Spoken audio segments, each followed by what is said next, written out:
Hello, and welcome to the fourth roundtable of Dualistic Unity. I will be playing the part of Andrew today. And for convenience sake, I will continue to identify as Ray, just because somebody needs to call me something in order to have this conversation. And today we are joined by Tyson, who has been a supporter and friend of the show since we began, as well as Karen, who is the co-host of the From Believing to Being podcast. So before we get started, I just wanted to let everybody know this is an informal conversation, as always. If you have something to say, if an insight pops up, feel free to interrupt Andrew or I. Otherwise, we're just going to keep rambling. The conversation is just going to go around from topic to topic. There is no intended purpose whatsoever. It's just seeing where our collective awareness leads us. It typically goes for about an hour to an hour and a half. So again, feel free to speak up if anything comes to mind and you want to redirect the conversation. We have no intention whatsoever except to just be here with you. So thank you for being here with us.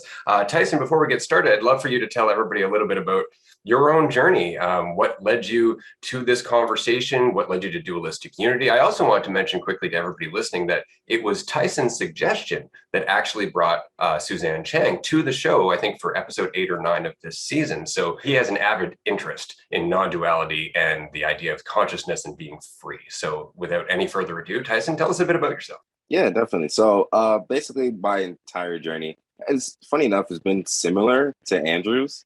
I went through, well, first I was a Christian, like my whole family, Christian, hardcore Christian, and I grew up in a Christian household and all these rules.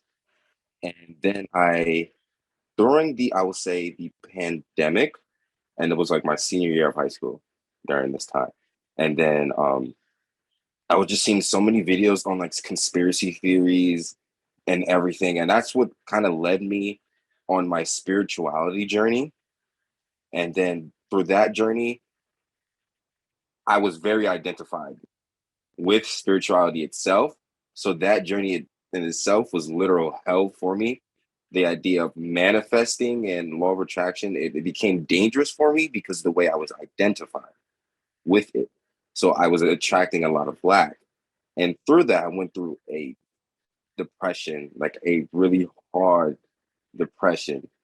And for like my entire, I'll say like the summer of 2020, 2021, that's how long it really lasted. It was terrible.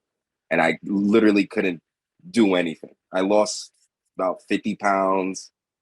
It was tough for me to a point where I, almost committed. And through that, I've discovered non-duality in a way, like just recognize awareness and what is. And through that, I've noticed it kind of clicked in my head that I was choosing my thoughts in a way. And I was choosing to listen to it because at a moment I was forcing myself to not like something.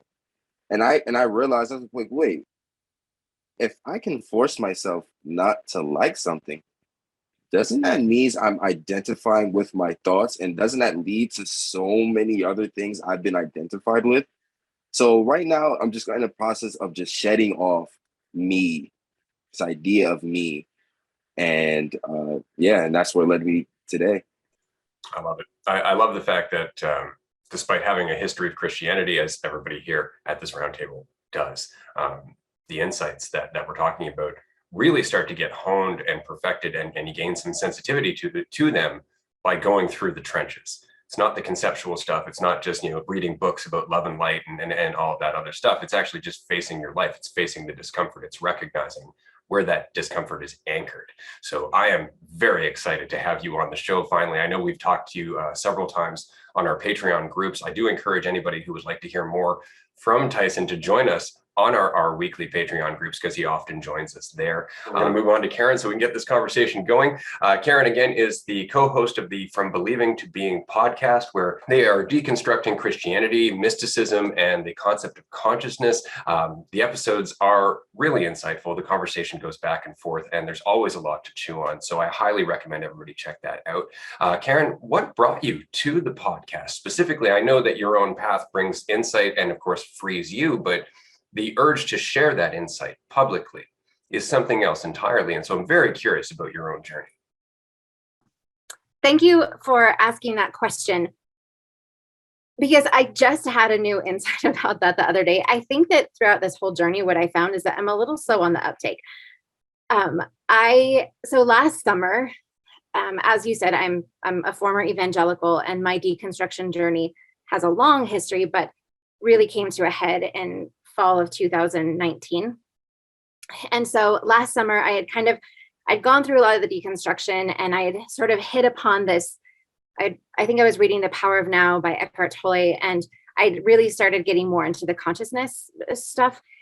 And I kept thinking to myself, I really just want to have a conversation about this stuff. I really wish that there was someone that I could talk to about this. And I had a spiritual director, but she was a little bit more sort of in like the Christian mysticism stuff. And then Dave and I happened to connect through a ex-evangelical Facebook group. And, he and I were having little discussions through text, through Messenger, about some of the books that we were reading. And I don't know, after we had been messaging back and forth and on this Facebook group for about 4 months, I had been over here being like, I wish I could just have a conversation with someone. And someone that I followed on Instagram or something was doing a challenge, like, do you want to have a podcast? And I actually unfollowed the person because I was like, oh my God, no, I don't want to do a podcast. Like, no, that's not even anywhere on my radar. So I unfollowed them because I didn't want to be slammed with all the podcast messaging that was going to be going back and forth on this challenge. So I'm not kidding. A week later, Dave messages me and he says, so what do you think about doing a podcast? And it took me a couple of days, and I thought, oh, wait a minute. I've been over here saying, I just want to have a conversation about this. And now he's asking me, like, do you want to have a regular conversation about this stuff and just do it on a podcast so that people like me who were looking for a conversation could actually tune in to our podcast and feel like they were part of a conversation. And so I was like, oh, I see what's happening now. Yes, I guess I do want to do a podcast. So let's do this. And so we started our podcast, actually not. Oh, and I should add, we've never met. We're like you and Andrew. Like Dave is in Chicago, and I am in New Mexico. And so we've never met, and we just met online. And so, yeah, so we started recording in I think November of last year, and we're a handful of episodes in, and it's been great.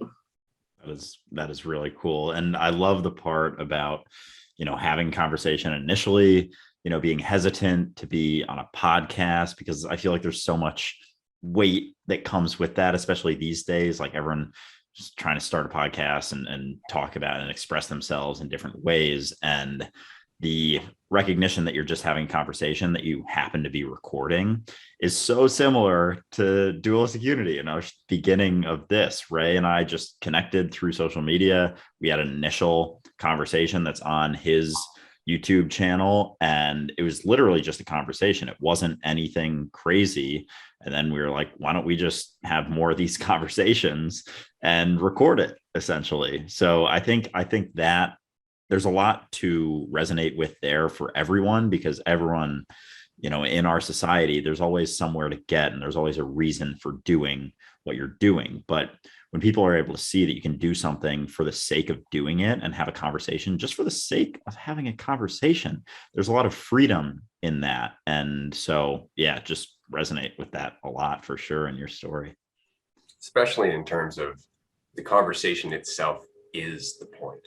Right. This discussion, because it's revolving around insight, because it's revolving around questioning our assumptions and the ideas that we tend to cling to, is a transformative event.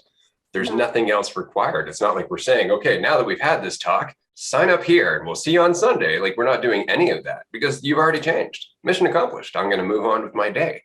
Right. And that's the nice thing about this conversation. And what I enjoy about your podcast, and what I enjoy about the way that it's brought across, is that it is a discussion. It's not, we're teaching you from on high. No. It's that we're going through it too. We're Yes. learning this stuff as we go. We're questioning ourselves. It's uncomfortable, but we're excited about the discomfort because at least it's not prison. And so that's the enthusiasm that comes across in these conversations. And it's very much the reason that we do this. I know for me, Andrew and I, when we did have our first discussion, it was because I had spent so very long, over 10 years, just kind of keeping to myself, working on my own insights and applying all this stuff. And then I got onto TikTok. And that's fun because you can make little videos here and there, but you can't really get into the nitty gritty. And Right. then talking to Andrew, we went for about an hour or more, the first conversation we had. And it was like, okay, we could do that for easily 100 to 200 more times and still barely make a dent in all of the concept and awareness and everything that goes into this conversation. Like we could just keep doing this forever, which is oddly enough what we do as an eternal awareness, just having this conversation forever. Here and there, sometimes we ignore it and we go into the dark ages, but other times we come back to the surface and we start waking up again. So I just wanted to express that more than anything, I think the reason I enjoy these roundtables, the reason that we invited you to be a guest, and Tyson, of course, is the authenticity behind it. Because I would rather talk to somebody who is admittedly just going through the dirt and the crap of this journey, who's testing themselves and feeling uncomfortable, than for somebody who's sitting on high, who doesn't want anybody to ask any questions that's going to rattle them, is always sitting in a very insulated environment, making sure they know what's going to happen and what kind of person is going to talk to them. Right? It's always the people who are willing to throw themselves in the mix, because I find that that's where our awareness and our intelligence really comes forward. Tyson, I do have a quick question for you, because of course you're 19, you're out of high school in the last couple of years, and you have a whole world of relationships ahead of you. How do you find coming to terms with the fact that you are not what you think you are affects your relationships, affects your ability to talk to others? And do you find that you're talking about the insights that you're having, or that you're still keeping them fairly close to the chest? That's a very good question, because, of course, at my age, I have a bunch of friends that are also around my age, and you know how teenagers mostly think and how they react to certain things. So it's very interesting to really be in these friend groups and, I guess, recognizing myself as this awareness in a way that I look at someone that's high up there in age, and they'll look at me as, lower than them, and that they quote unquote know more, in a sense, because of their age. So it's kind of like, I'll say it's difficult to talk about awareness itself in front of everyone, because like if I talk about it to my friends, they won't really listen. In a way, it's more instant gratification for them, you know. And oh, I got to get this and I got to get that. I see that, we grow up in the I grew up, my generation grows up in the age of social media. So what we see, we have people that my age have mansions, and everyone wants to be there. Everybody wants to move out at their family's house at like the age of 20, and it's definitely interesting to talk to everyone, because I would say it's hard in a way to communicate this message. Is really difficult, but it's also easy because I'm able to chat with everyone around the world through my phone. That's, a little computer, you know, and I've seen for myself that it's given me more insights in a way. And as soon as I had this recognition, I've been getting insights like almost like every day, like an insight every day, whether it's through my phone, looking at someone miles away from me, another me, miles away from me, or someone in person. I think that's the actual beauty of social media, is that it's unity involved into it, but it's just not recognized yet. Nicely said. Nicely said. And I often find that social media, or rather the embodiment or the manifestation of social media, is almost akin to telepathy. If you were to think of the world as one giant consciousness or one giant awareness, right? We're literally being able to connect thoughts that up until recently weren't able to connect, and they're connecting so fast, and they're comparing themselves, and they're adapting according to that interaction with other thoughts. And so we're changing at such a high rate of change, or at such a high pace. It's very it's interesting to see where we're going to end up. Andrew, what are your thoughts on that in general? Because I know you have also been expressing this to people more and more. And our conversation on Discord today is a good example. Yeah, absolutely. There's a lot of, I would say, freedom and lightness in the recognition, or, when you don't have as much identity coming along with you that you're, constantly needing to defend. And Tyson, I think when you bring up, whether it's someone who's older than you, who is looking down on you because they think they know more, or all of your friends who are around your age, getting caught up in the instant gratification and getting all of these things, I kind of see that as within the same realm. And it's within, the person who's older than you is, they know more about the game or the illusion of this experience. And, the kids closer to your age are starting their journey into the illusion of this experience. And so I don't see them as too dissimilar. And it's like a different conversation that is a prison. It's like knowing more about prison, or getting excited. The younger ones are getting excited to go to prison because it's been painted as not being prison. So it's always interesting to talk to people about this stuff, knowing, or being able to see with just a little bit more clarity what they're getting into, or what they're defending, or any of those things. And it's fun when you don't, cling to the idea of yourself, and you allow that to go. There's nothing to defend anymore. So if someone wants to call you a name or judge you, that it has nothing to do with you. So you'll always be okay. And in that recognition, there's a lot of freedom, but it doesn't come without some turbulence as well, which I'm sure we'll get into here too. Yeah. And now that you bring that up, actually, when I had a one-on-one session with Ray, and I told him the story about how when I was going to work, and when I was going to work, a security guard got upset at me because I placed something in the wrong spot, right? And it was like so many people around me, and I just laughed. Like, I smiled and laughed, and and I know a lot of people thought I was crazy, but it's just like the recognition that they are talking to themselves. Like, you are always talking to yourself. Like, when you judge someone, you judge yourself. So even when I get in my own head, or my own ego per se, I tend to just laugh. I'm like, oh, I'm doing it again. I'm doing it again. And I just laugh. I find it funny because I really think it's the greatest joke of all time. When you get it.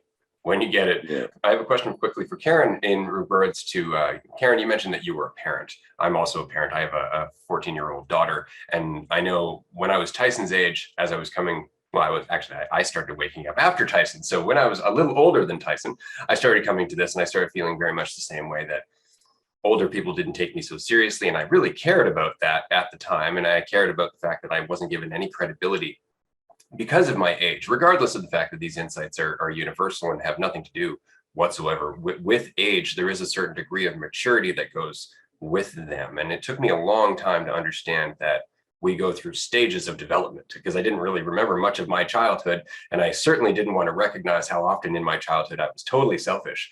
But being a parent really made me aware of the fact that selfishness is part of our development.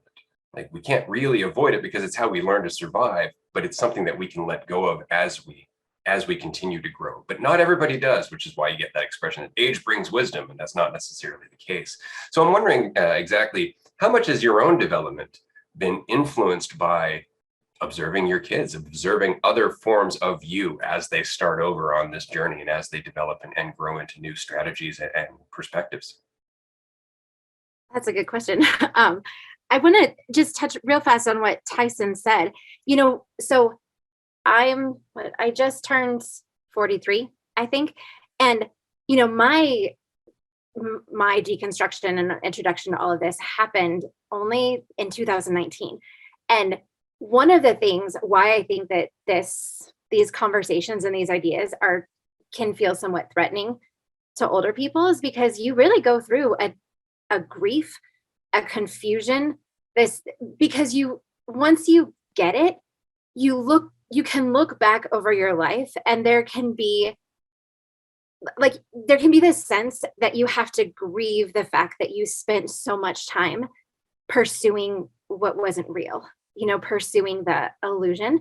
And people don't want to have to deal with that, right? People don't want to face that. And so I think that,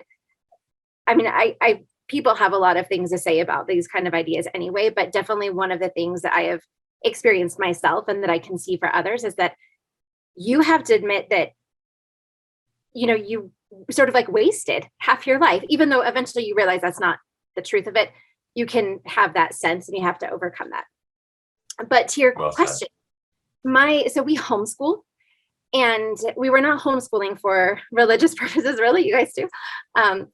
But I kind of blame our homeschooling journey on leading to my awakening or coming to this. Like, we were reading mythology, and a lot of the things that we were reading in mythology was sort of cutting into my Christian beliefs and sort of chipping away. Like, already I had some doubts, but kind of like going even further. And then just some of the things that we were reading with my kids, and my own questioning of, am I telling them the truth, was really like getting to me.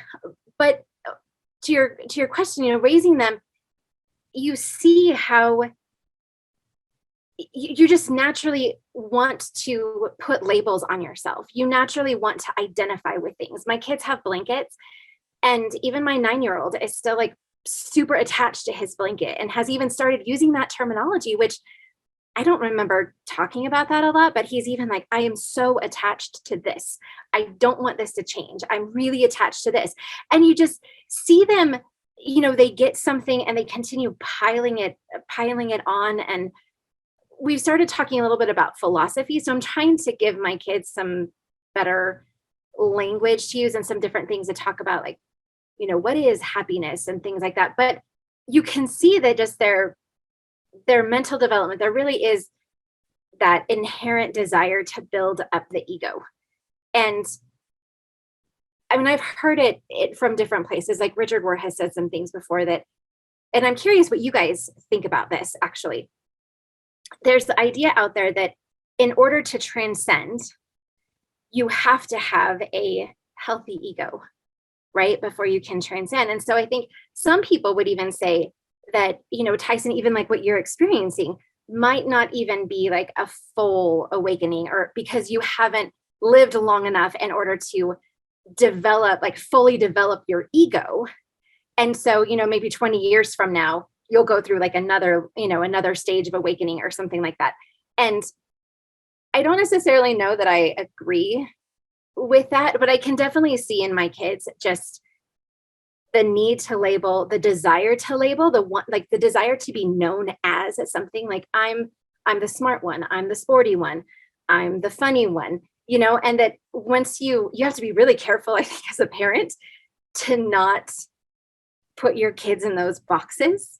And I'm so thankful that I have come to this place in my journey, because I'm much more aware of that. Whereas before, when I was strictly in the Christian camp, I was really eager to label my kids as believers and really eager to put them into a box. And now I'm much more able to like hands off and to look at them as like little consciousnesses running around trying to figure out the world. And so just to have that more objective distance from them in a way, like they're not me, my ego me, but they are that, representatives of that greater consciousness, has definitely been significant, like just a huge leap in my understanding of how to parent. Yeah, that's fantastic. I go through the same thing, and it's just, there's so much to our development as people. And it's really interesting because I know in my own spiritual journey, there was the concept of the ego, which at first was, this thing that was working against me and my freedom. And then later on, it was, oh, actually, it's just what I think I am. Okay. And then, oh, I can change what I think I am. So it's actually not any of the things I think I am so much as the habit of thinking I am something. And where did that come from? And then as I raised my daughter, I started recognizing, oh, well, that's really the only way we can start to interact with the world, is to start dealing in concepts and duality, and understanding the perception of division. But with that comes fear and anxiety and the unknown and all of that other stuff. And so really, they're just trying to build this bulwark or this defense against the uncertainty that is life, because they have no physical ability to defend themselves from that uncertainty. And so as we get older, then it's supposed to get to a point, and we talked about this in Discover Transcendence, which was a video that I made a couple of years back about Jane Lovinger's stages of ego development, that there is actually a point in our ego development, I think it's like stage 4 or 5, where we're supposed to start questioning that self-concept, that identity. And that's the stage where we actually become adults. And Lovinger even stated, most people don't do this until their late 20s, if then. Mm-hmm.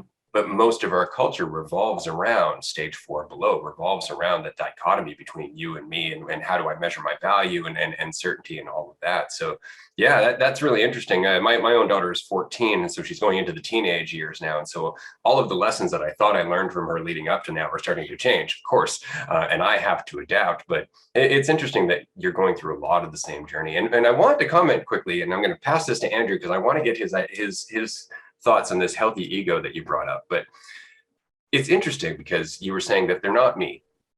They're not my ego me. And that's true.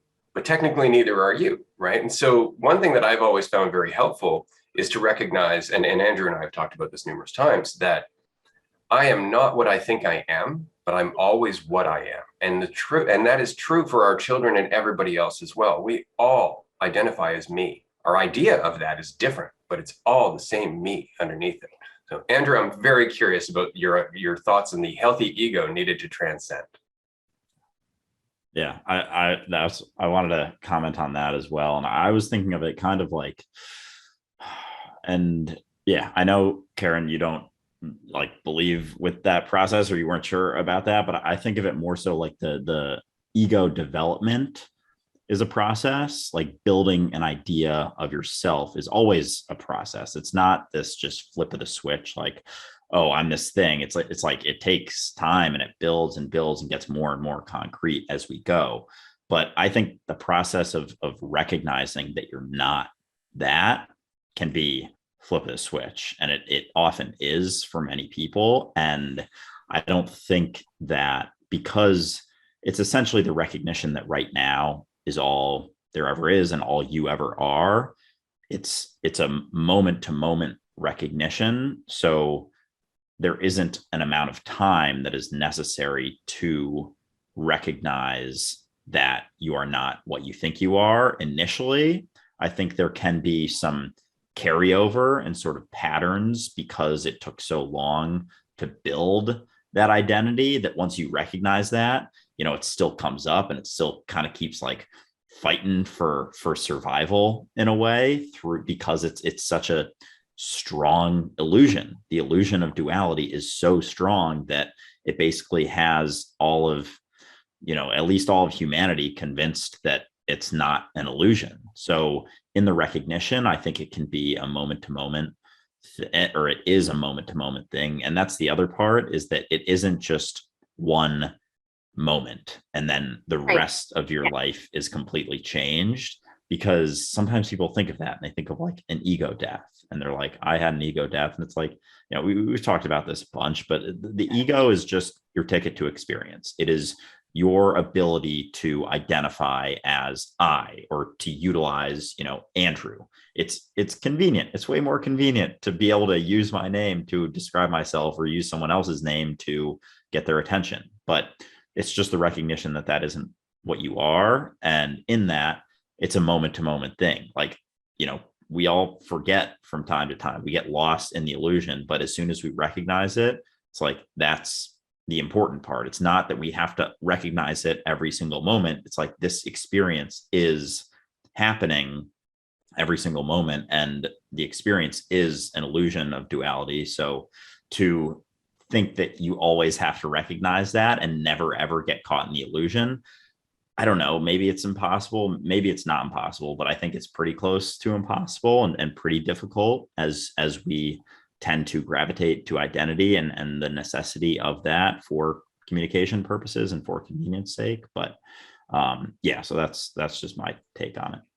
I had a thought on that, and I wanted to get Tyson's answer on this as well, because Tyson, you and I have similar histories in terms of I went through a very long period of depression. I contemplated suicide. I attempted suicide. I did all of that fun stuff. And it was largely because of my ego, because of my commitment to the idea of myself being the truth. No matter how much I tried to boost it up, no matter how many times I tried to fix it or change it, it was still the same dead weight that was dragging down all of my energy and my motivation and my, I guess you could say, my conviction that I could change was being dragged down by the identity that I was trying to use as motivation to change. And so what Andrew was just saying, and the idea of healthy ego, made me think that perhaps a healthy ego is the ego that we feel comfortable questioning. A healthy ego is the one that we are not afraid to let go of. And I'm just wondering, considering your own changes in your life over the last year, if that's what you have found. It's not that you necessarily don't have an ego so much as that you don't feel threatened by questioning it or wondering about its validity. Yeah, that's a great question. For me, I would say that just firstly recognizing that the ego is an illusion in itself has helped me, and also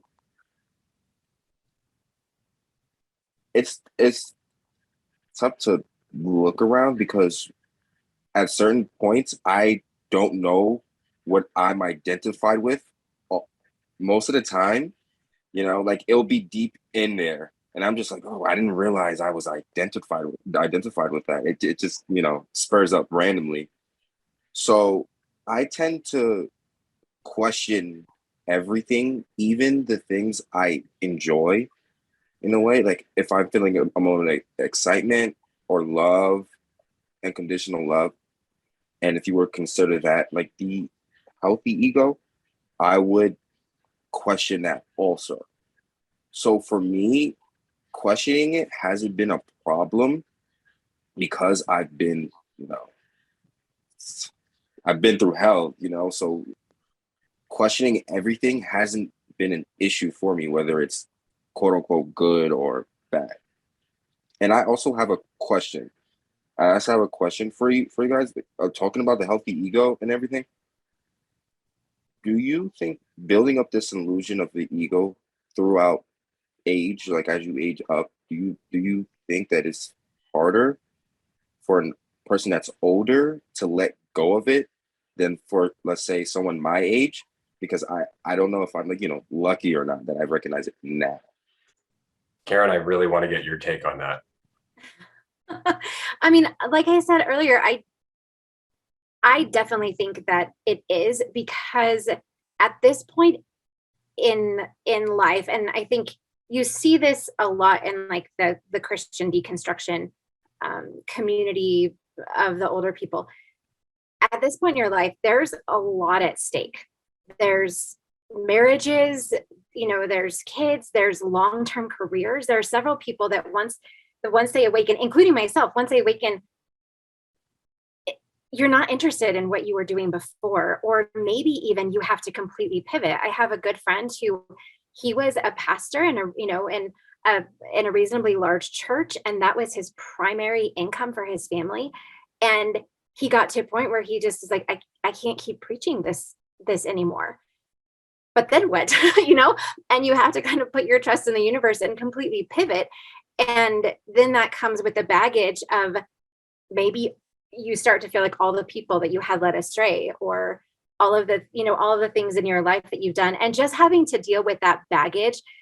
For some people, I think maybe it's easier to let it go, but there are a lot of people out there who, for a while at least, continue to feel really guilty and really even angry at themselves. Like there's a part of that too, that you spent so much of your life doing things that now you can look back and think, like, why did I do that? I could have met so many other people. I could have embraced so many other things in my life had I not been so committed to this label as a Christian or, whatever. And that's my background. So that's what I come from.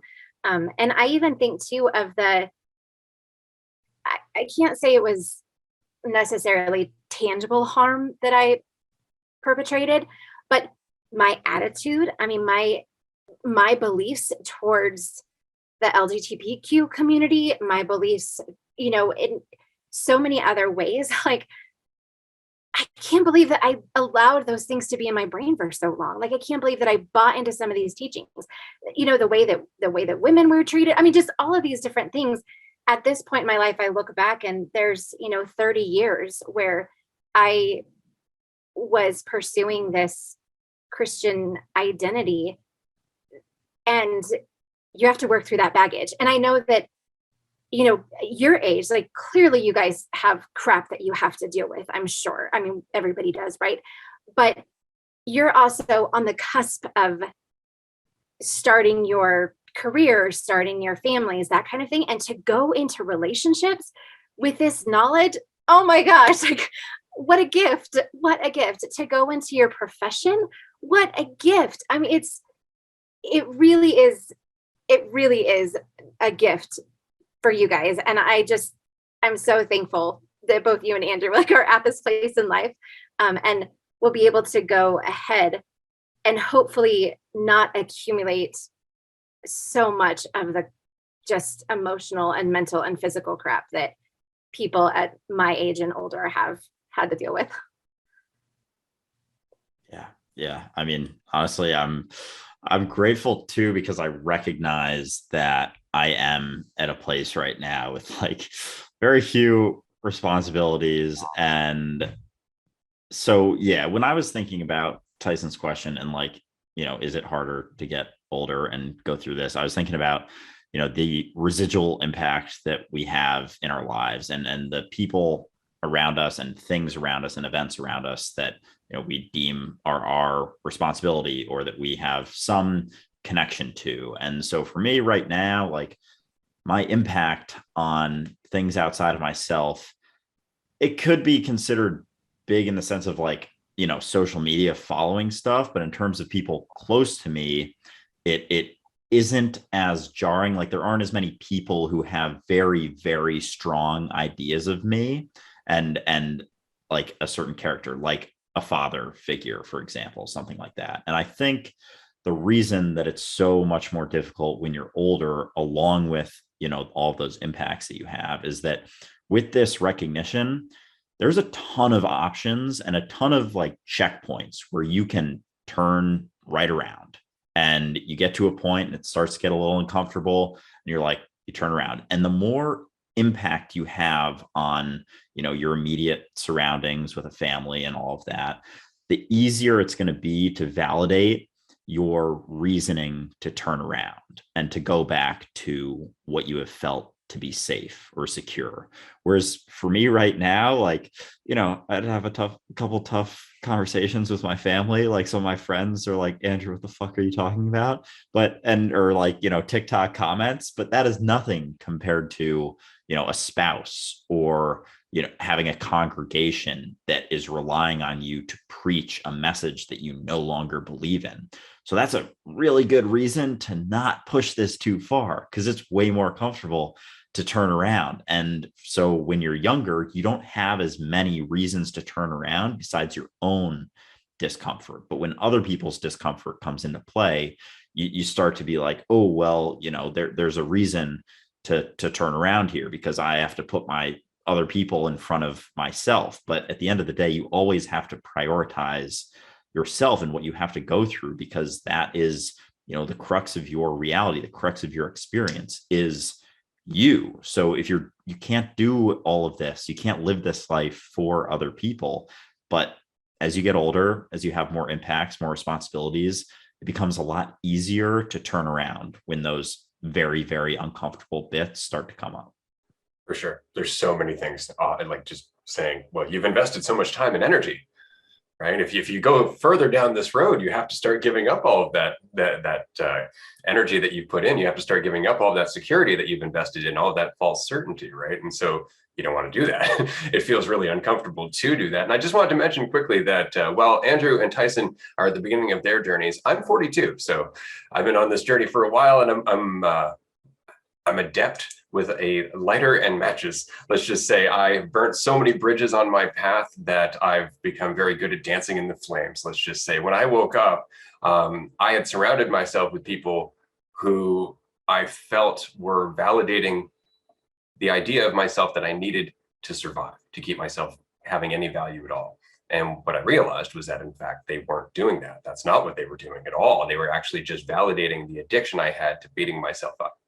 They all perceived me in a way that I was comfortable with because it agreed with the way I perceived myself. And so when I recognized that my perception of myself was the problem, I had to leave that group. I actually had to leave that entire familiar group of people. I had to leave everything I knew in terms of my relationships and my social circle, just to be able to step out of that mentality that kept calling me back. Right. And this is true of addiction, of course. I mean, a lot of people facing addiction, even when they're trying to quit that substance, can't do so until they leave the neighborhood or the friend circle that they had while they were addicted, because all of those friends are validating that old perspective of you. They're validating that strategy or that urge, right? That habit. And so, yeah, you have to walk away. Now, for me, I did so enthusiastically because, as Tyson said, once you're out of hell, that's it. That is all the motivation you need in general. It's like, I'm out, woo. And then other people tend to get upset because you're so excited about something that they're still suffering through. And there's not too much you can do about that except show empathy. But also, you have to keep in mind that it's like the expression that misery loves company.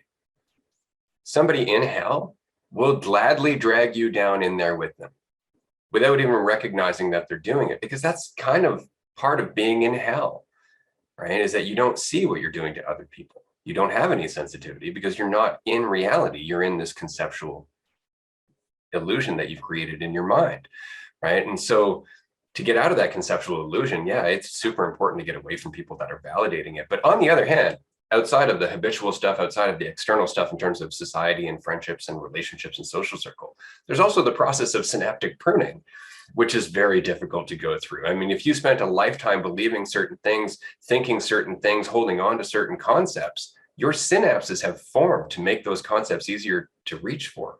Your brain has changed to make those thoughts easier to have repetitively, just as a way of trying to keep you alive and more efficient. And so you're working against that. You are actually working against the physical structure of your brain while you are questioning the perspective of the world that you've always held on to. So that's uncomfortable too. And that's why it feels like as you're starting to make changes, you have this choir of voices behind you going, think this, do this. And it's not a choir of voices at all, so much as just all the habitual self-talk that you used to do. You know, on that point, I have a question for you, for Andrew and Tyson. One of the things that I am trying to allow, I guess, at this point is sort of regaining trust in the experience. No, don't know exactly how to put it, but I spent a lot of my life in fear. My dad was a sheriff's officer, and being a girl, it was very much like everything out there is scary. Like everybody is out to get you. Everything out there is scary. And so these last couple of years, I was working through that, and then a lot of the fear just sort of dissolved. But I'm in this place of okay, I'm not asking what's next, but I'm just trying to allow the peace to continue to be moment to moment. And I'm curious for you guys, are you moving about in the world with a sense that you're safe, that there's peace, that you're okay? Has it changed? Has this recognition changed the way that you are moving forward and moving out into the world? Or are there parts of you that you're finding are still getting triggered or rising up and sort of challenging, you're kind of having to resolve that conflict in yourself and let things go? Yeah, I love that question. I really do. Because for me, I would say that people throughout my entire life, I've been told, and I've seen, and I've experienced it where people judge me based off the color of my skin. So for me, I it's almost like second nature sometimes for me, where I would think, oh, that person's judging me, because of the way I look. So through this recognition, I'm kind of like shedding off and just shedding off more layers and more layers. But just this idea and judgment that I perceive that people have about my skin color and throughout how I was raised and what I've seen, it's kind of been, I would say, tough for me. And I've been resistant to question it also, So I'm kind of, in between everything. So I would say for me that I do with this recognition, I do. Like, and I notice and I recognize that, oh, it's my ego. And when if someone's judging me, like they're judging themselves, and just recognizing all of this. But I know it's still that that voice in the back of your head saying, oh, well, that person, I don't know, that person might be judging you just off your skin color, So I would say it's kind of just me more recognizing and just shedding off this ego and just telling it to just be quiet from it. Yeah, I think my kind of recognitions are a little bit along the same lines, and I think it comes back to my ideas of certainty and my sense of self. And the more I recognize that I am not Andrew, I'm not so bothered when other people only see Andrew when they see me and judge Andrew, because that's not what I am. And relaxing into the uncertainty of what they think or what I am, even, and the recognition that I'm not an idea, I'm not a story, I'm just the awareness of existence here and now. That's it. There isn't anything to cling to, and there isn't anything to add to. So there's also nothing to lose. And going past that, something else that I sort of had to recognize that no one really tells you about this recognition is that while there is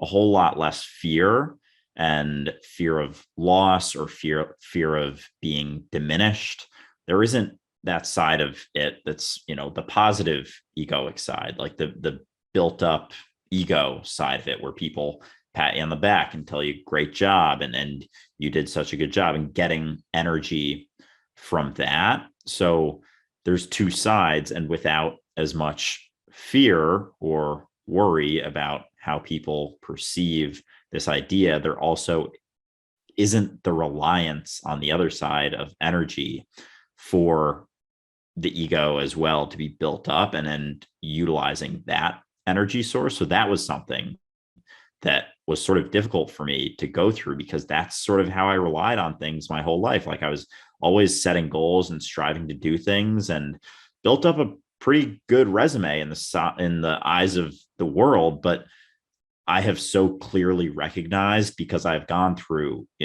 a lot of social anxiety and just a lot of worry about what people think, and then nerves and all of that, that I very clearly now see that those are two sides of the same coin. That thing I relied on for energy is a double-edged sword that was also making me feel terrible when I felt terrible all the time. So it comes back to my perception of myself. And the more I question my perception of myself and the perceptions I have of other people, the less that their perceptions have impact on me, because I know I'm not what they think I am. They're not what I think they are. I'm not what I think they think I am. So with that, there's just a lot of freedom and a lot less fear. Yeah, I agree with you, Andrew. And to touch on what you said about before about just recognizing that you are not what you think you are, is also if someone's judging you, just recognizing and having empathy for them, in a sense that look at it from their perception and how they were raised and what they went through and what they've seen and what they think is right, because we all have, as we all grew up and we were more involved in this ego. We all had something we thought was right, was the right thing to do. And someone a million miles away might think like, oh, whoa, what are you doing?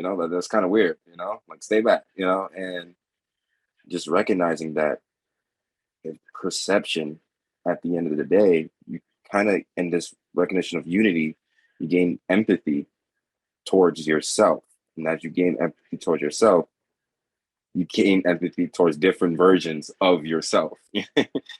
So yeah, that's what I do. I loved everything about the question, Karen. I just wanted to weigh in on this quickly because, of course, I've been at this for 20 years. So once upon a time, although it's a dim recollection by now, I was in the same boat that they're in terms of trying to establish what the path is in terms of, am I trying to feel safe? What exactly is the point of all this? And of course, the more you question your idea of yourself, the more you have to question your idea of everything. And so any sense of certainty just goes out the window. And that's not a bad thing, because with that false certainty also go your limitations, also go all of your assumptions. And so that gives you more of an ability to adapt, to let your intelligence act from moment to moment, to find your potential and to express that potential. And so it took me a very long time to try and find the balance in that. But years later, my wife was asking me this recently, actually, do I ever feel a sense of safety? And I would say, no. I never feel safe in any way, shape, or form. But then again, I never really feel in danger either. It's more of a sense of capability rather than certainty. I don't know what's going to happen, but I know that it's going to be me that it happens to, or with, or through. However you'd like to put that, it's going to be my experience regardless. And so I have everything I need to deal with it. That I know. I don't know what it's going to be. I don't know what the variation is going to be. And that's ultimately what the journey of life is, right? Is going through all of that and trying to resist that urge to just, grab that blanket and feel better, regardless of the fact that you're not making any movement forward. This was something that in Wing Chun, when I was learning Kung Fu, was taught to me very early on. It's like, if you want to be indestructible, learn invisibility. And that was the lesson. It's like, you're going to be in danger. That is the nature of the beast. The more you accept that, the more ability you have to influence the situation.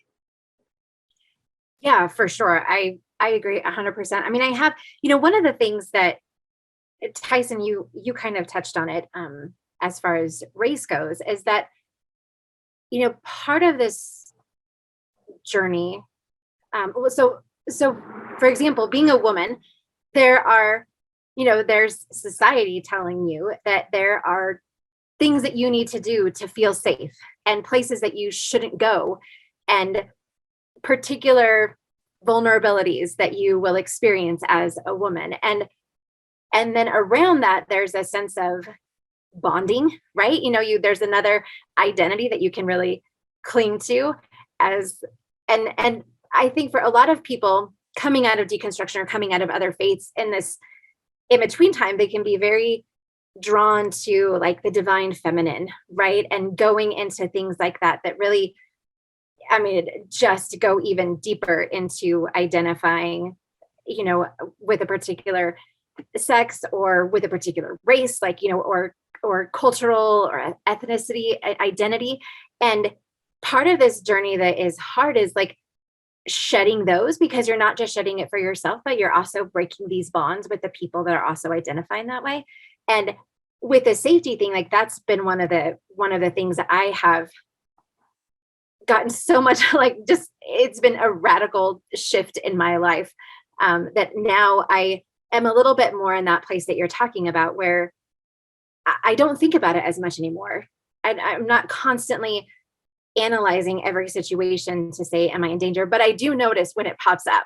I am very aware of when it pops up and trying to identify, is that just a pattern of thinking? Like, is that a habit of me feeling unsafe here? Or is there some sort of legitimate physical issue that I need to tune into? But yeah, I think that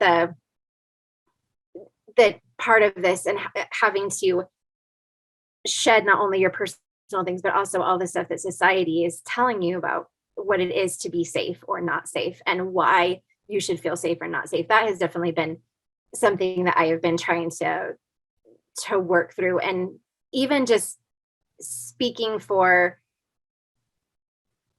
I don't know, like, I don't look at you guys and think of color or think of, race or gender or anything. But at the same time, on the outside, that's what the world sees. Right. And so being in this space, knowing that you physically in this mind body have particular vulnerabilities, but then also being more tuned into to who you really truly are, your essential self, and not identifying that. I feel like I'm in a place now where I'm massaging what that looks like to live out, Yeah, absolutely. I think it's about that's kind of it though, right? It's about going back and forth and finding your balance. And there is a balance between identifying and not identifying. And as long as you're not taking that identity to be truth, then perfectly fine. And I got caught up with that a few months ago. I went from my entire life being super, super rigid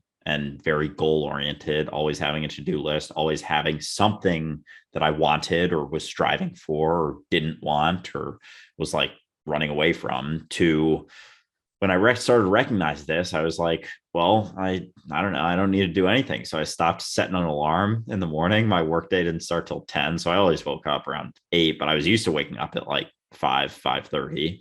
And I was like, I'm going to go to bed when I get tired. I'm going to wake up when I wake up, and I'm not going to set any to-do lists, not going to do any of that.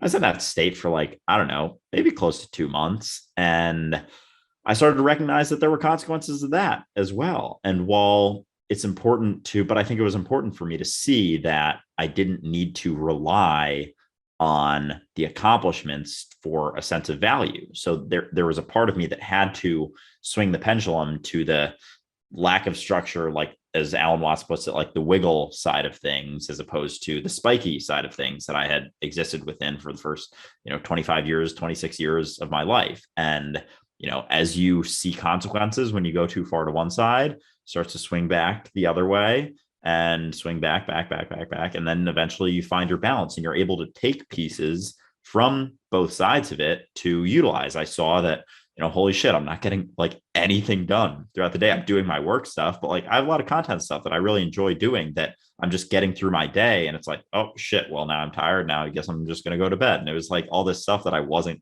getting done. It wasn't that I needed to get it done, but it was that I wanted to get it done, but I just wasn't giving myself the time to do it because I had no fucking structure to anything that I was doing. And so it was just the recognition that there isn't a need to do any of it. But if you want to do it, you're going to have to implement some structure. It doesn't have to be super rigid, but you're going to have to, do something, maybe write down a couple to do's so you at least remember what you want to do throughout the day.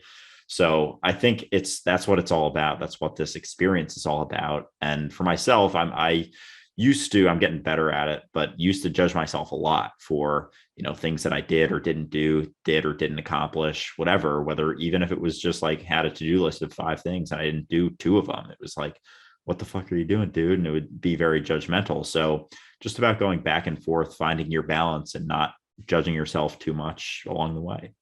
Yeah, absolutely. And back and forth is typically the way it goes. And even in terms of the importance of recognizing empathy for other people and setting boundaries for yourself, right? Because there is this back and forth that happens there. It's like, oh, I care about everybody. I'm going to go out and I'm going to help. And oh my God, I'm being abused. I need to set some boundaries, right? And then you go back through setting boundaries that are too rigid to protect yourself and you start disconnecting from people again. You go, oh, okay, maybe I need to let those boundaries down a bit, empathize again. And so you keep going back and forth between the observer and the observed until you finally find that balance where you realize there's no disconnect at all.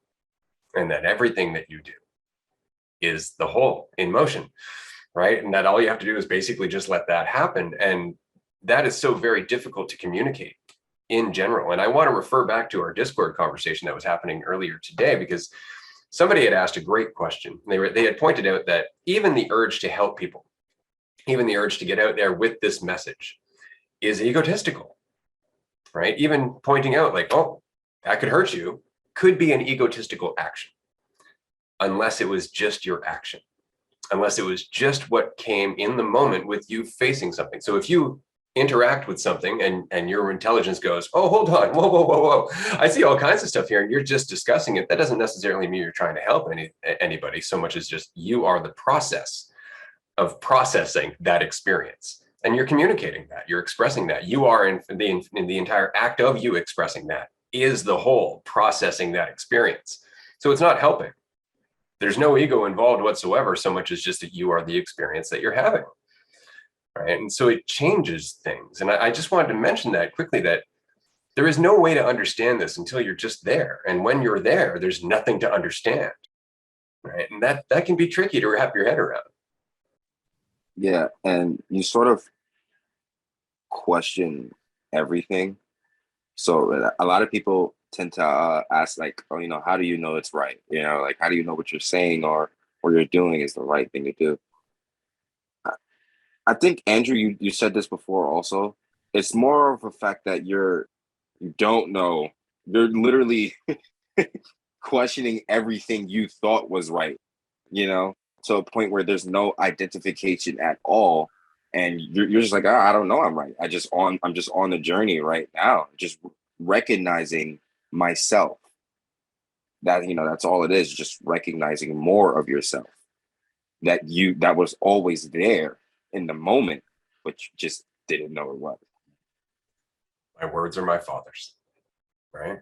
That's very much the point that was trying to come across in the Bible. And Karen, I know that your background is in Christianity. We've talked about Yeshua and Jesus so often on this show, but in terms of him being exactly what we are, recognizing the same relationship between the observer and the observed, and recognizing that there was no division outside of what was perceived.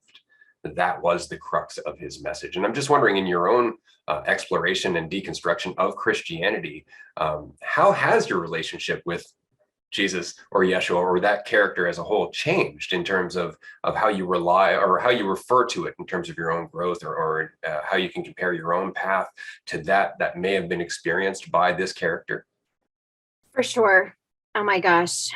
Yeah. And, I became a Christian. I mean, I was kind of raised in a Christian household, and then I accepted Jesus as my Lord and Savior when I was 11.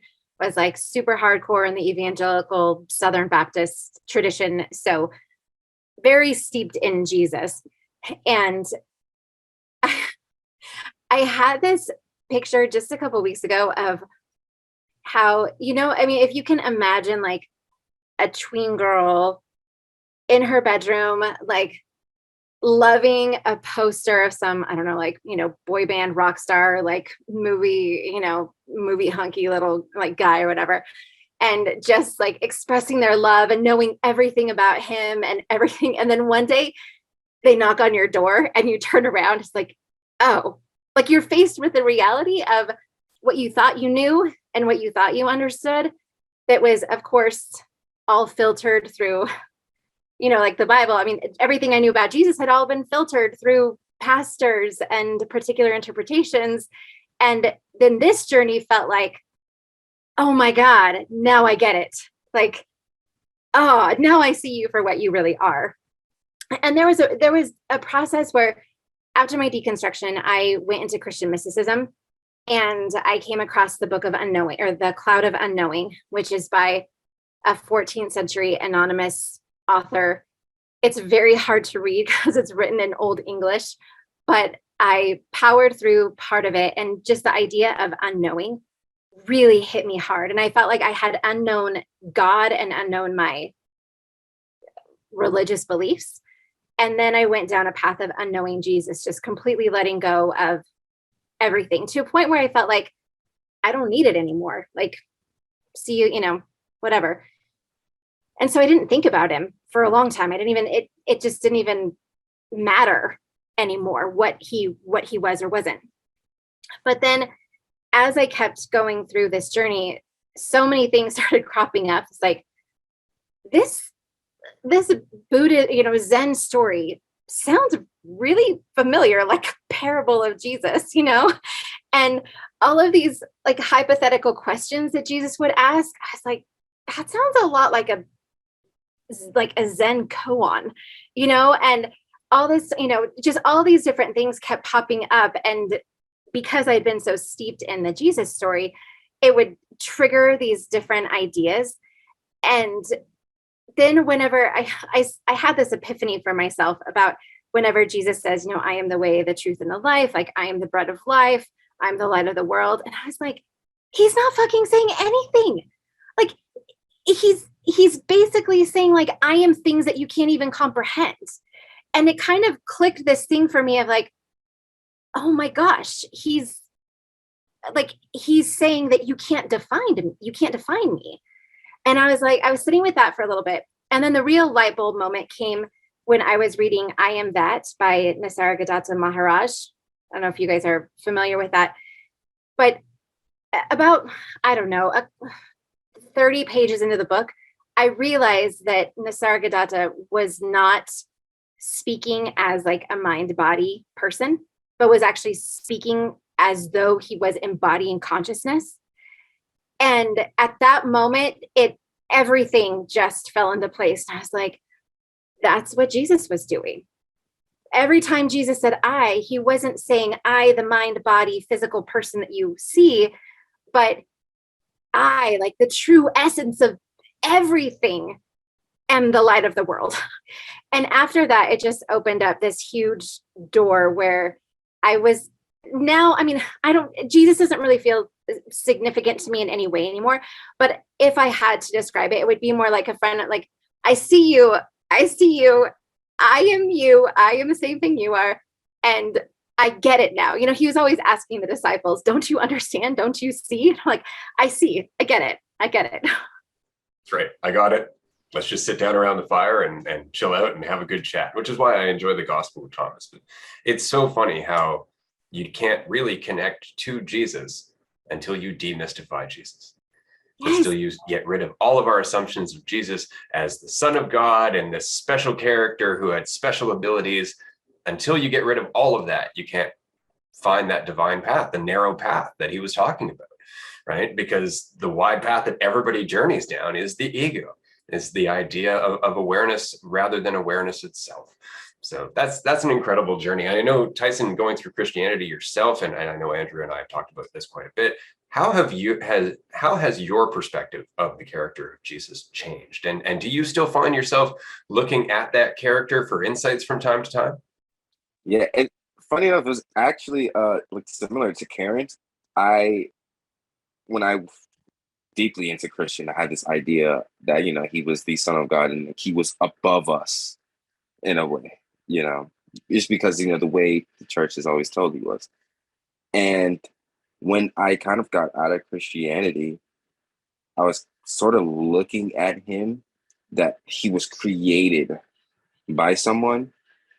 I was like, okay, this guy, he was just created by someone, and just turning water to wine, walking on water. I'm like, it's just another Bible myth that that everyone is spreading. And then when I started looking into a lot of quotes, especially Buddha, his quotes, and going into spirituality, you will see a lot of Buddha quotes everywhere. And I read his quotes, I'm like, oh wow, that makes sense. Even though I wasn't really recognizing his quote of unity, I was like, okay, I get the similarities between that and spirituality. And then when I kind of got out of that spirituality phase, if you call it, in this recognition of consciousness and unity, Jesus' quotes started just appearing out of nowhere. And I would read it and I'm just like, wait a minute, and I was like, oh, maybe, I don't know. So I looked more quotes up, and it's just the idea that I was like, wow, he was saying this the entire time.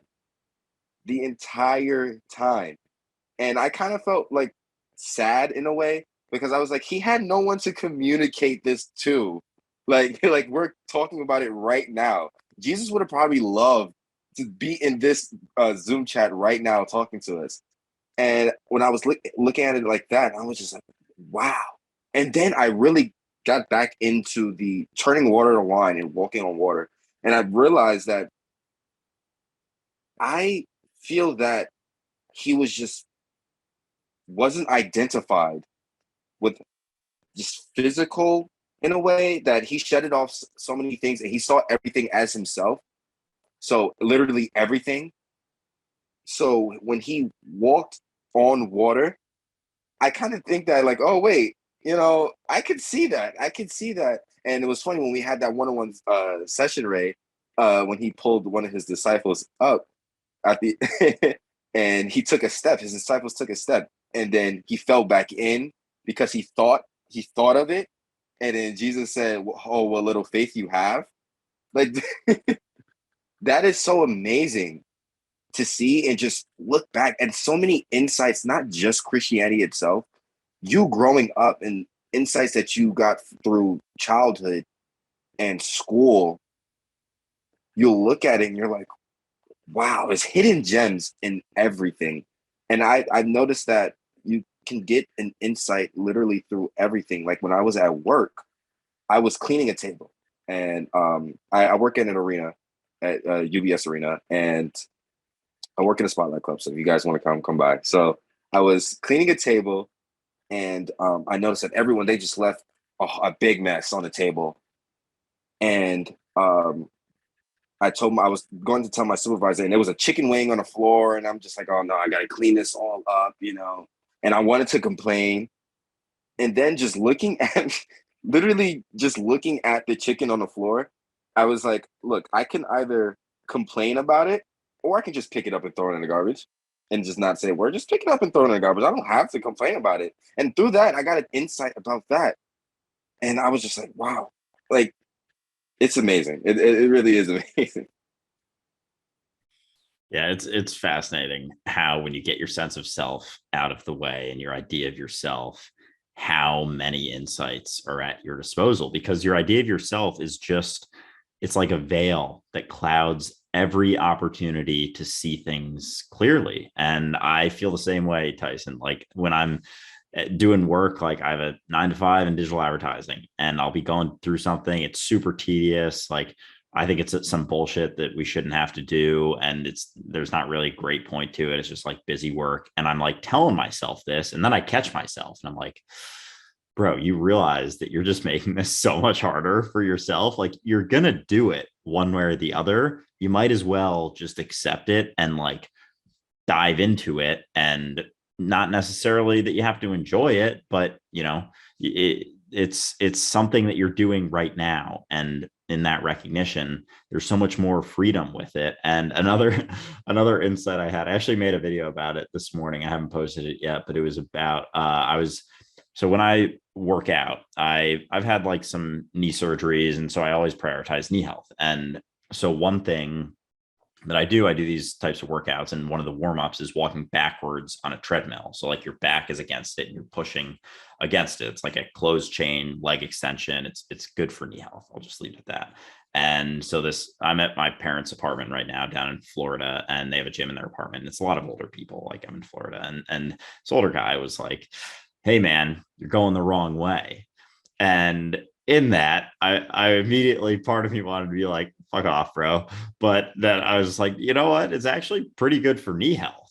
And I wasn't going to get into it to him too much. But in that moment, it was like, I'm going the wrong way. That's an interesting insight. Is there a right or wrong way to use a treadmill? Or is there just the way that most people use the treadmill?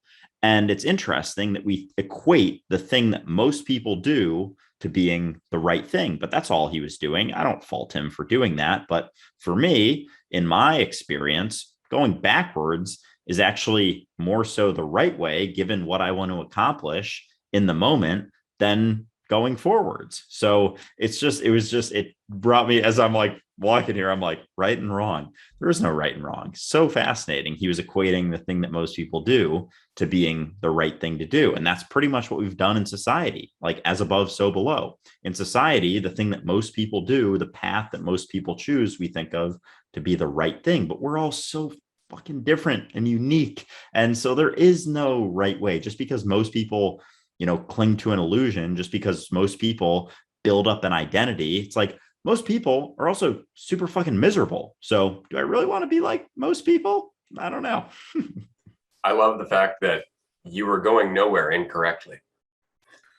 As if that's not exactly what life is, right? Where are we going? We're already here now, right? So that's a fantastic story. Karen, I do have one more question for you, because we're talking about the relationship that we have with reality. We're talking about getting out of the way in terms of, having ideas of how things should go, that causing consequence for us, and then recognizing, oh, okay, so if I don't commit to that so much, I'll adapt, I'll change, and things will go in directions that I don't necessarily understand right now. My biggest lesson in that has been parenting, because there are numerous times in my relationship with my daughter where it's like, no, I don't want you to do that. And of course, she doesn't see my reasoning. She hasn't been alive for 40 some odd years, and she wants to do something else. And we'll get into this argument. It's like, well, no, do that. I don't want to do that. And then it's like, finally, I'll just surrender. There's this moment where it's just like, I'm doing nothing but making a conflict between you and I. This isn't doing anything. And there's almost like this deflating that happens where it's just like, I don't want to do this. Do you want to do this? And the conversation changes entirely. And all of a sudden we're communicating, we're growing, we're changing, we're adapting. I find that parenting has been such a lesson in this, but that it applies in every relationship I have as well. I'm just wondering, what has been your experience with that?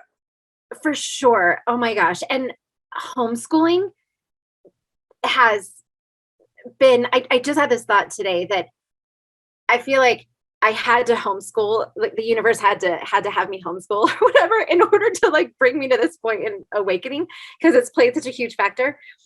But for sure, I mean, I will be, I'll look at the kids playing nicely, building Legos, doing something creative. And I'm like, but I have this math thing that I need them to do, because that they gotta learn math. They have to do school.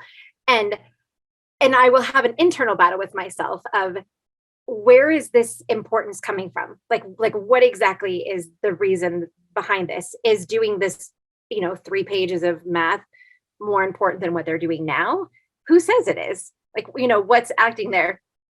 And then, having the arguments with them and going back and forth. And I find myself now, at least, going more into the observer position and watching, this person called Karen, like going back and forth with her kid. And the observer is just like, what the fuck does this matter? Like, what are you doing? Right. And at some point, you're even fighting the surrendering. You're like, God, I can't give this up. If I give in now, they're going to manipulate me even more in the future. Are we ever going to get anything done? I'm thinking my husband's going to come home and say, what did you do for school? And the kids are going to be like, nothing.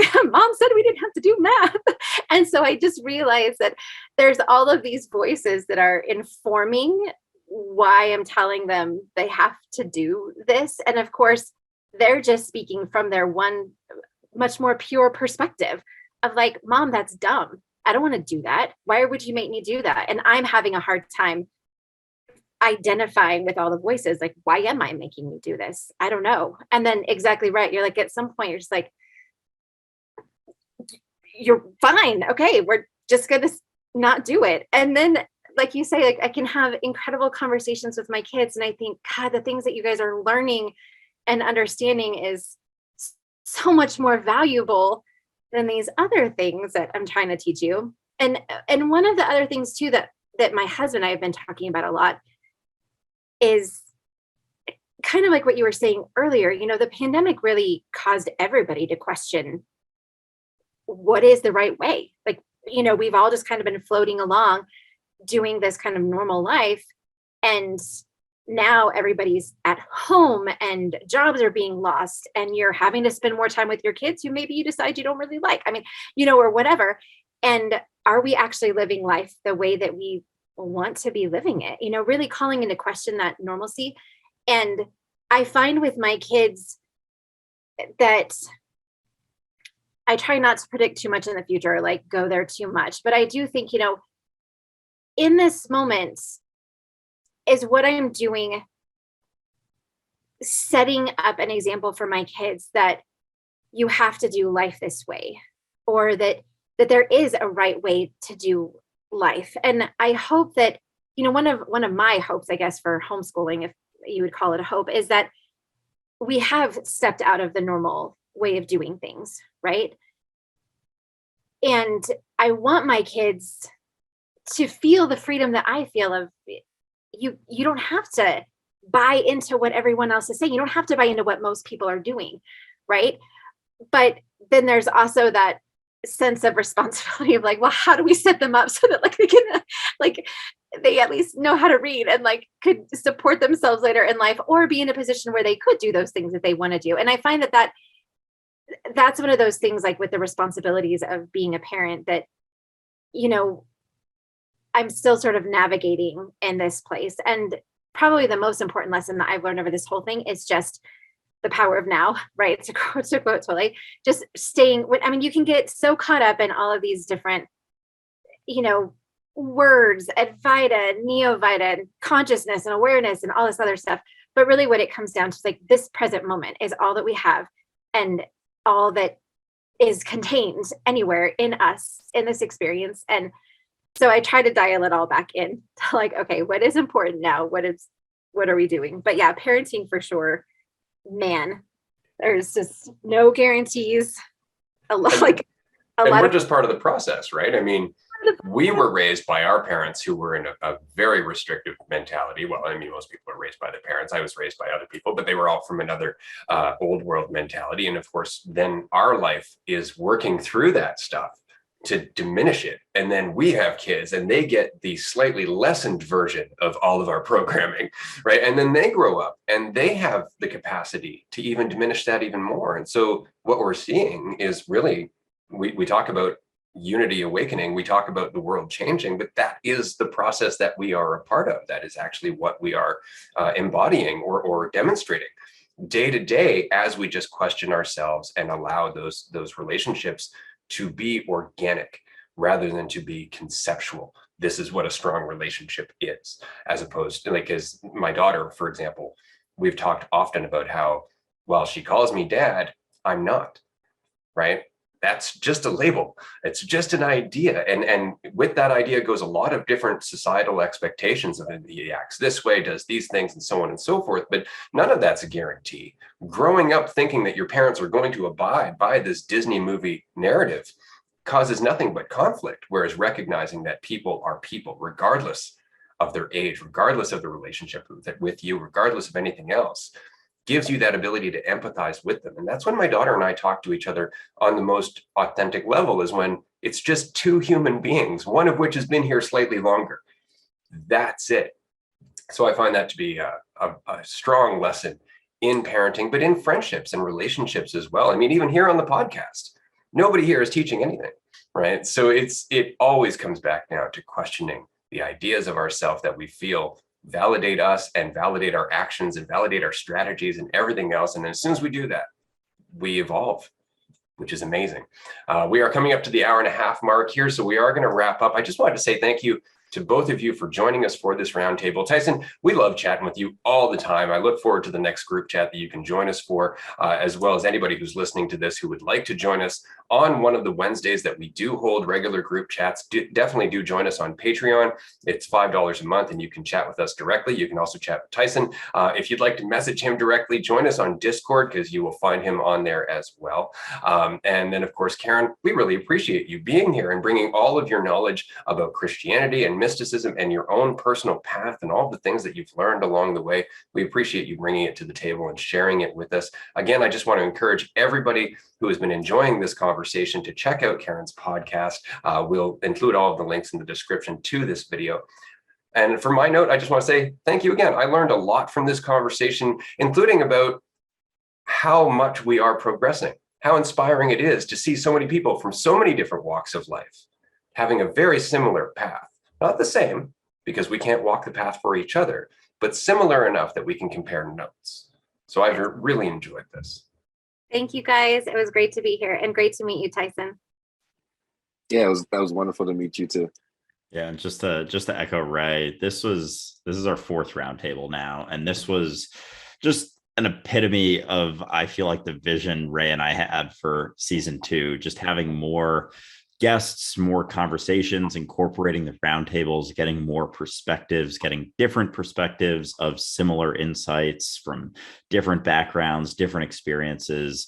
You know, a mother's perspective with 3 young boys, another younger man living in New York, going through, you know, high school, post high school years. And it's just been really cool that people from so many different walks of life and perspectives can come together and have these conversations. And I thoroughly enjoyed today's conversation. I thought it was a lot of fun. I think people really enjoy it. So yeah, again, Karen and Tyson, thank you so much for joining us today.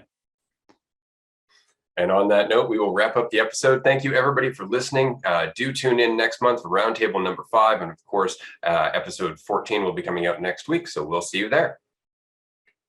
All right. Bye, everyone.